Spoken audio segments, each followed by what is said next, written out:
Hello guys, જય શ્રી કૃષ્ણ. તો કેમ છો તમે બધા? આજે આપણે જવાનું છે લાંબા. આય હાય તડકો તો જો પણ આપણે કઈ ફરક ના પડે. તો આપણે પણ બાંધી લીધી છે હવે ખુરશીની પેટી, કેમ કે માહોલ તો બગડવાનો. अच्छा। બાકી આ મેડમ તો નાચતા ગાતા જ જાય, બાકી ડાન્સ સારો કરી લેજો. હા, તો આપણે હમણાં આવી ગયા છે જુનિયા બળિયા મંદિર. ભાઈ અહીંયા તો વાંધાવાનો ઢગલો જ જોવા મળે હો તમને.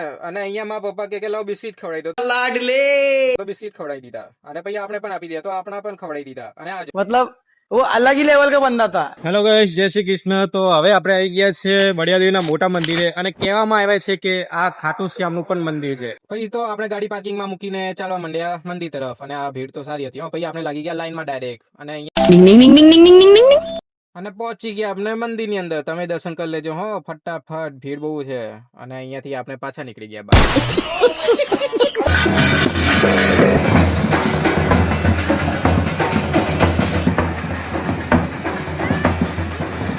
અરે આ લાઈનો ક્યાં જઈ રહી છે? આહા, પ્રસાદ લેવા માટે. અને અહીંયા લાગ્યો હતો છાસ નો સ્ટોલ, તો આપણે પણ લીધી મસ્ત છાસ અને પી લીધી. क्या बात है सर, क्या बात है सर।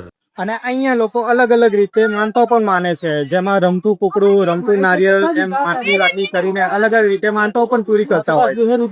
તો જે લોકો ખાટુ શ્યામ ના જઈ શકતા હોય અને એમની બહુ ઈચ્છા હોય કે એમના દર્શન કરે, તો એ અહીંયા આવીને પણ દર્શન કરી શકે છે. દર્શન કરી લીધા છે એકદમ આપણે રેડી. હવે આપણે અહીંથી પ્રસ્થાન કરીએ. તો બધાને જય શ્રી કૃષ્ણ, જય માતાજી. આપણે મળીએ બીજા વ્લોગમાં.